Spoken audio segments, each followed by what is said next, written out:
Módulo 54, apostila de física. A gente está, desde o módulo 50, falando sobre aplicações das leis de Newton.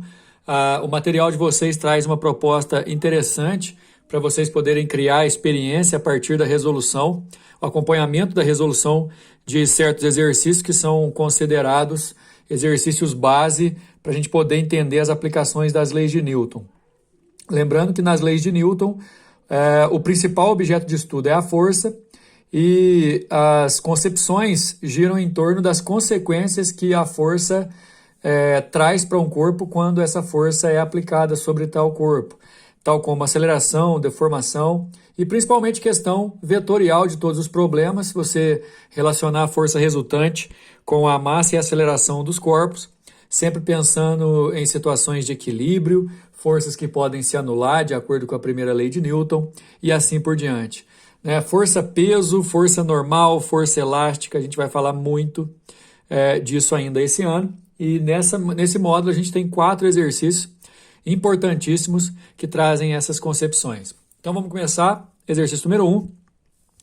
Pedro foi passar as férias escolares na casa de seu tio, que tinha uma mercearia na zona rural.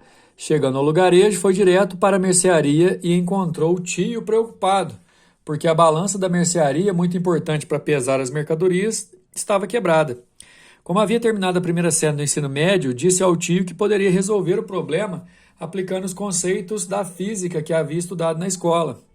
Pedro havia notado que entre as coisas que o tio vendia havia uma mola na qual estava escrita uma especificação interessante. 25 newtons por centímetro. Na verdade, pessoal, aqui está dizendo que ele sabia que N é a medida de força, de Newton, e que centímetro é uma medida de comprimento. E aqui, por exemplo, na verdade, isso trata-se de uma constante da mola. Ele achou uma mola lá, né? Imagina uma mola que pode ser esticada e para esticar uma mola, você tem que aplicar uma força nela. Nessa mola, uma constante elástica de 25 newtons por centímetro significa que para cada força de 25 newtons que você consegue fazer, você consegue deformá-la, ou seja, esticá-la em 1 centímetro. Ou algo proporcional a isso. Por exemplo, se você fizer uma força não de 25, e sim de 50 newtons, ela vai deslocar, obviamente, 2 centímetros. Para provar que estava certo, Pedro prendeu a mola do teto e pendurou na extremidade de baixo da mola um saco de ração cujo pacote estava escrito valor de massa. Se a mola se deformou 4 centímetros, olha só, pessoal, a gente consegue fazer por proporção ou a proposta do exercício aqui para poder fazer por força elástica, enfim. Só para você entender, são 25 newtons para cada centímetro. Se a mola esticou 4 centímetros, serão, por exemplo, então 100 newtons, proporcional. Calcule a massa do saco de ração que Pedro dependurou nela, adote a gravidade igual a 10. Levando em consideração que a gente pode desenhar o saco de ração aqui, pessoal, basicamente são 2 forças que atuam nele. Obviamente o peso, puxando ele para baixo, e depois a força elástica da mola, que a mola aplica para poder segurar o saco. Ou seja, no caso tem o saco de ração, 2 forças, uma para baixo que é o peso, e uma para cima que é a força elástica, que o exercício aqui está chamando de F. Só que a principal ideia do exercício é que esse saco vai ficar pendurado lá em equilíbrio. Se está em equilíbrio, o peso que está para baixo e a força que está para cima são 2 vetores opostos. Para equilibrar, eles devem se anular. Em caso de vetores opostos, para eles se anularem, os valores têm que ser iguais. Agora, aqui a gente tem Newton por centímetro, que no caso seria o valor da constante elástica, que aqui na resolução está chamando de K. Pessoal, F é igual a K vezes X para forças elásticas, força de mola, de elástico, força de deformação, chamada de lei de Hooke.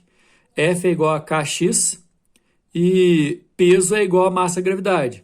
O K é a constante que o próprio exercício deu, está aqui. O X é a deformação, ou seja, o quanto que a mola esticou, que está aqui, 4 centímetros. Aliás, está em centímetro aqui e aqui também tem que estar em centímetro, tá beleza? E o peso é massa vezes gravidade. No caso, a gente está usando gravidade, como o exercício pediu, adotando igual a 10. Aqui vai dar 100, aqui vai dar 10m. Se eu passar o 10 dividindo, a massa vai ser de 10 kg, a resposta é a letra B.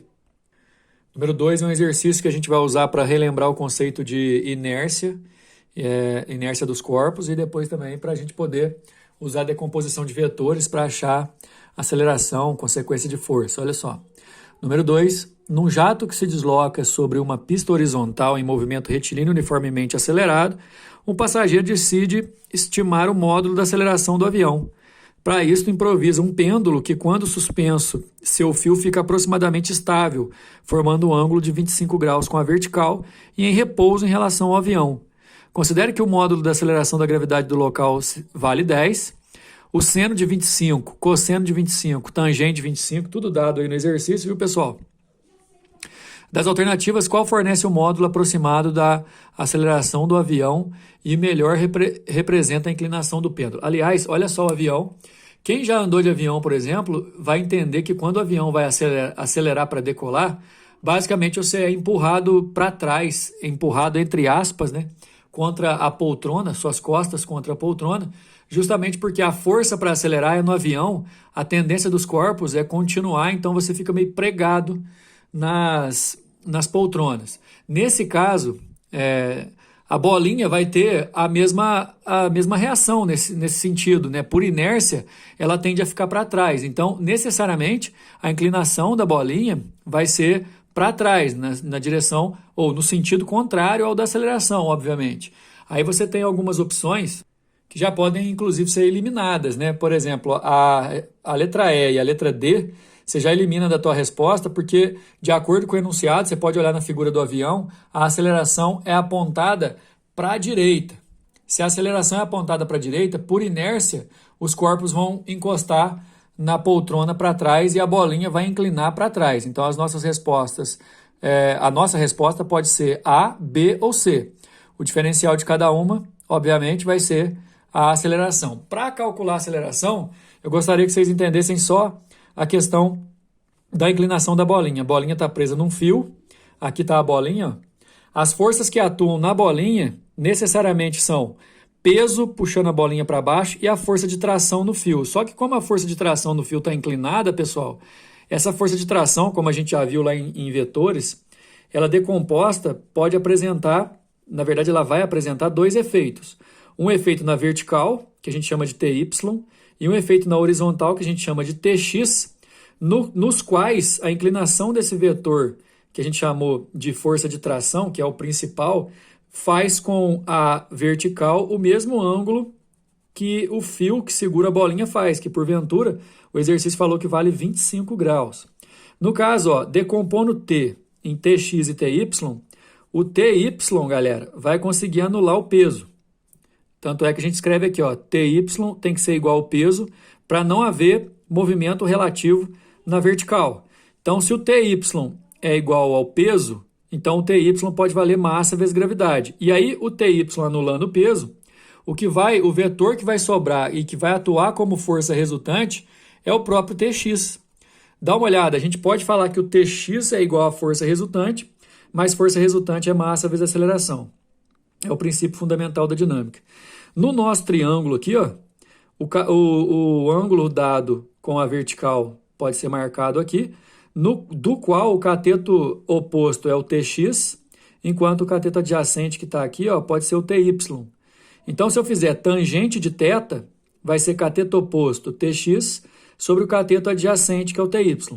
O TX é a própria força resultante, o TY é o peso, a massa da bolinha, o exercício nem deu, mas eu não vou precisar. E tangente de θ, multiplicando cruzado aqui, ó, a aceleração da bolinha e, portanto, do avião vai ser tangente vezes gravidade, ou gravidade vezes tangente. A gravidade, o exercício deu que é 10, a tangente de 25 ele deu que é 0,47. Então, além de inclinar para trás, igual A, B e C estão mostrando, a aceleração é 4,7, então a nossa resposta é a letra A. Número 3. Um helicóptero está voando horizontalmente em linha reta com velocidade constante. Um cabo flexível de massa desprezível prende o helicóptero a um bloco que terá movimento retilíneo uniforme na horizontal. A resistência do ar no bloco não é desprezível. Opa! A resistência do ar vai ser considerada nesse problema, hein, pessoal? Qual dos diagramas melhor representa o posicionamento do cabo enquanto o helicóptero se desloca no ar para a direita? Opa, desloca para a direita. Então, assim já não vai ser, né, pessoal? Letra A já não vai ser por conta exatamente do que acontece do movimento do helicóptero. Se o helicóptero estivesse parado no ar, seria assim, né? Agora, no caso de o movimento ser do bloco junto com o helicóptero, a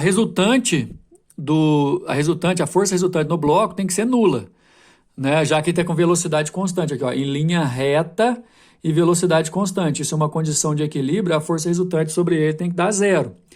Para dar zero, a gente vai ter que pensar o seguinte, ó, em todas as situações que a gente imaginar, o bloco vai ter o peso para baixo, vai ter a resistência do ar para trás, e para poder anular a resistência do ar, para dar uma força resultante zero, para anular o peso, você vai ter que ter forças verticais de acordo com a figura que eu vou mostrar, quer ver?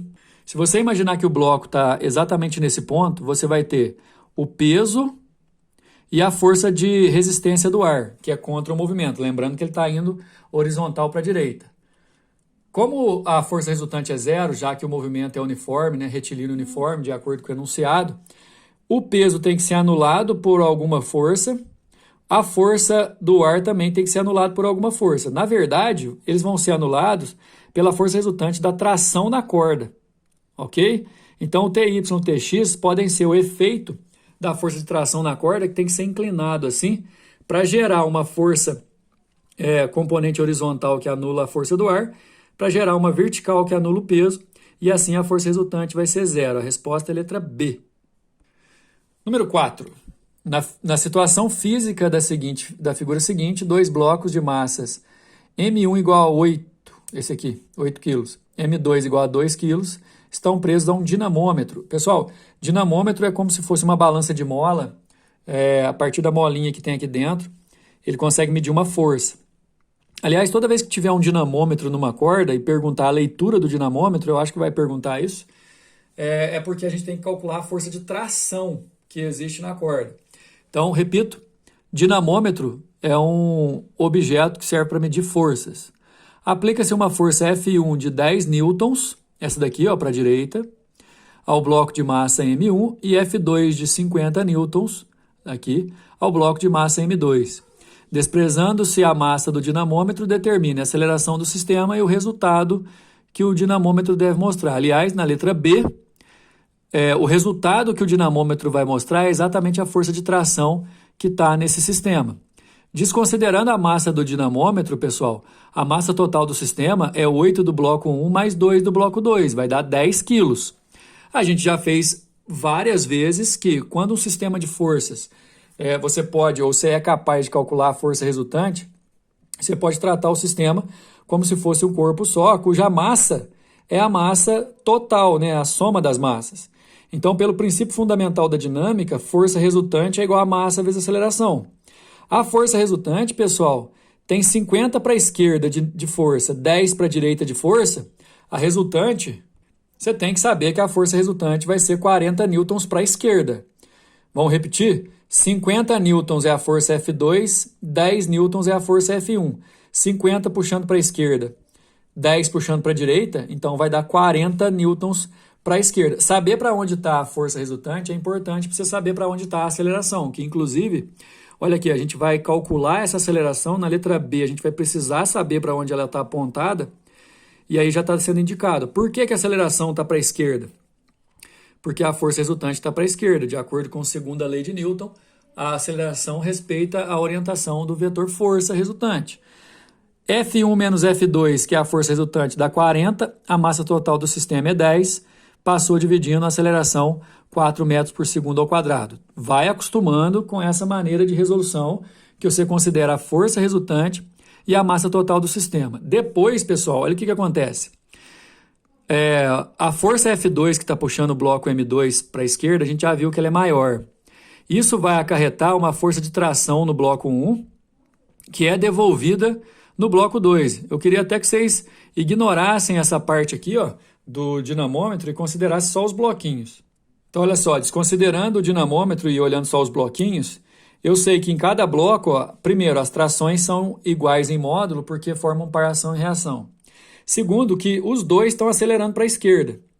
Posso calcular a força de tração, que na verdade é a leitura do dinamômetro, usando qualquer um dos dois, só que, utilizando o corpo 1, por exemplo, a força resultante vai ser T da tração menos F1, porque está acelerando para a esquerda. Enquanto o bloco 2, que foi o que o exercício escolheu para resolver, ó, a força resultante é F2 menos T, porque está acelerando para a esquerda. Olha para onde a F2 está apontado. No bloco 2, F2 menos T, a força resultante, igual a massa 2 vezes a aceleração. A força 2, o enunciado deu para nós que vale 50, a tração ainda não sei, a massa do 2 é 2 kg e a aceleração a gente acabou de calcular lá no A, que é 4. Aqui vai dar 50 passando para o outro lado subtraindo, 50 menos 8 dá 42. Essa força de tração é a força que o dinamômetro oferece como leitura, beleza? Encerrando mais um módulo, até a próxima.